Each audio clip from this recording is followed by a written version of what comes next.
Number 5 से start करते हैं। In case of positive deviation from Raoult law, the intermolecular attraction forces between the solute solvent molecules as compare to those between the solute solute and solvent solvent molecules are. तो actually में ये week हो जाते हैं जब हम लोग mixing करते हैं सॉल्वेंट प्लस सॉल्यूट पार्टिकल्स की।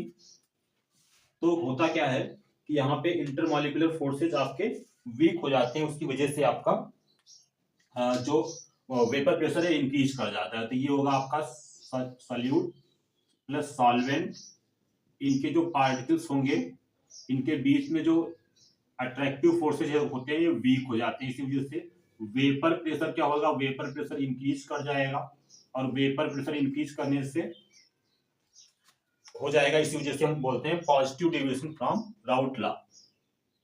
Question number 6, from the following molar conductivities eight infinite dilution.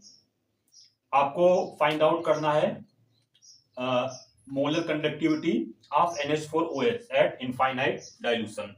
जो डेटा आपको गिवन है उसके हेल्प से कैसे हम फाइंड आउट करेंगे, तो ये कोहलरास लॉ पे बेस्ड एक काफी इंपॉर्टेंट क्वेश्चन हो जाता है।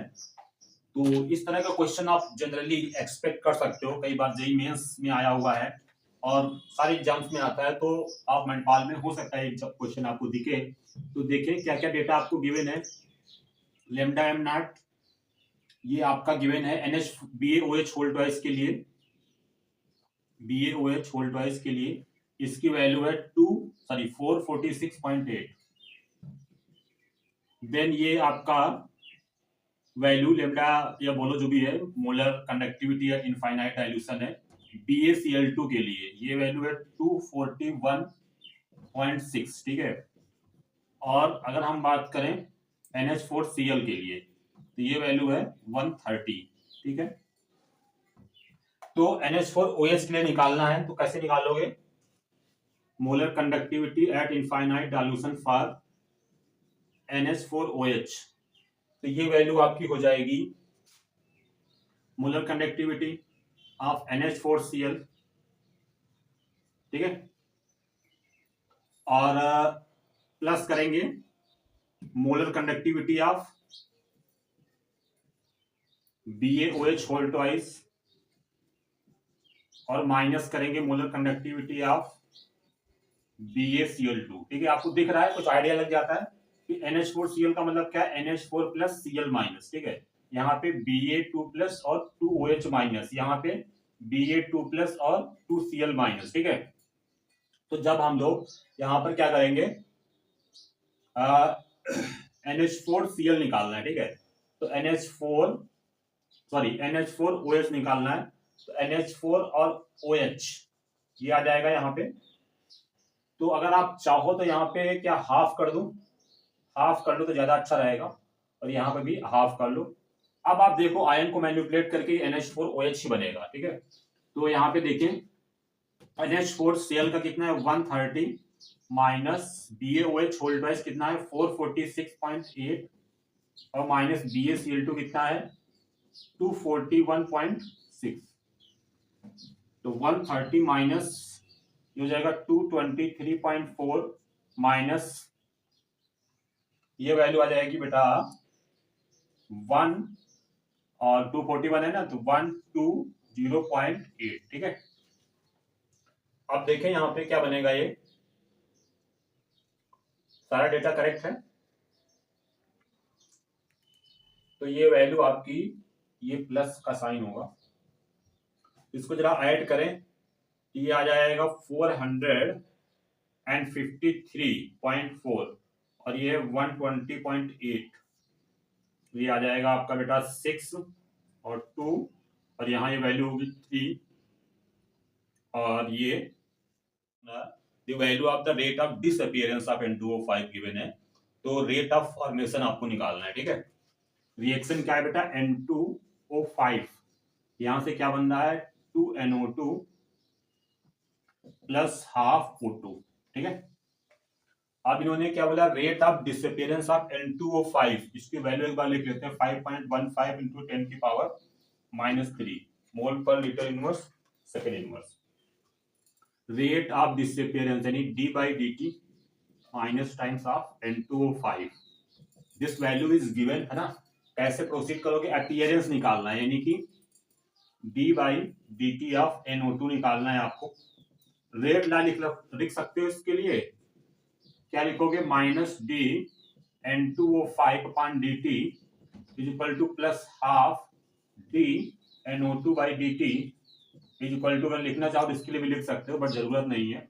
तो यहाँ पे ये वैल्यू अगर आपको निकालनी है तो 2 टाइम्स ऑफ दिस हो जाएगी, यानी सीधा आंसर करें तो 2 टाइम्स ऑफ 5.15 इंटू 10 की पावर माइनस 3, यानी वैल्यू आ जाएगी 10.30 इंटू 10 की पावर माइनस 3 या 1.030 इंटू 10 की पावर माइनस 2, ठीक है, मोल पर लीटर पर सेकेंड, ठीक है। तो ये आंसर आपका आ जाएगा।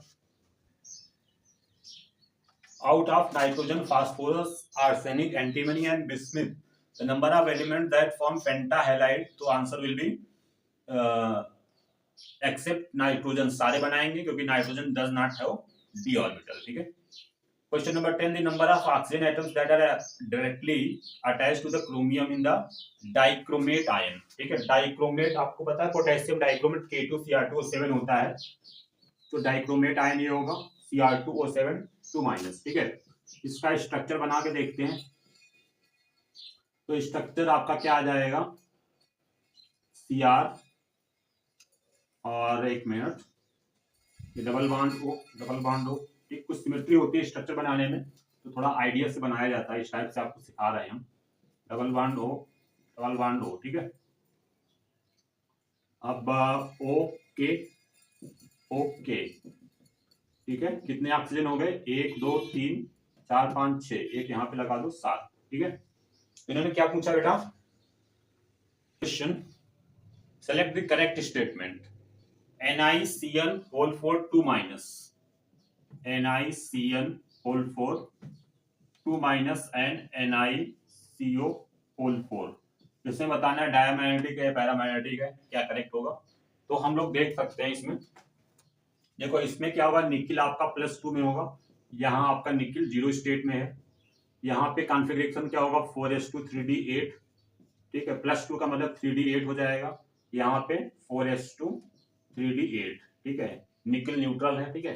अब यहाँ पे पेयरिंग करा देगा, स्ट्रांग फील्ड लिगेंड है, ठीक है, तो आपका इस टाइप से चारों इलेक्ट्रॉन पेयर हो जाएंगे इसके अंदर।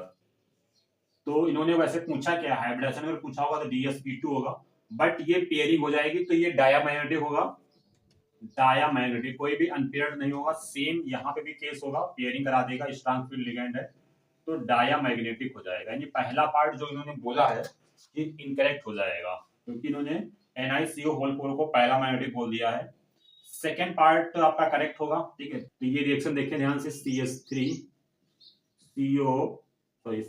CH2 CONH2, ठीक है, इसकी रिएक्शन लिथियम एल्यूमिनियम हाइड्राइड से कराया है, तो क्या फॉर्म होगा यहाँ पे बोलो, ये रिड्यूस कर देगा, तो CH3 CH2 NH2 ये बन जाएगा, समझ आया। नेक्स्ट ये बोल रहे हैं कि HNO2 H2O से कराना है, HNO2, ठीक है, और H2O से तो एल्कोहल बना देगा, HNO2 H2O, ये आपका CH3 CH2 बन जाएगा, ठीक है। और उसके बाद में इतना तो आता होगा, ऑक्सीडाइज करेंगे, वीक ऑक्सीडाइजिंग एजेंट है CH3 CH2 CHO, ये आपका बन जाएगा propanal. Answer will be C part, sorry last part, ठीक है।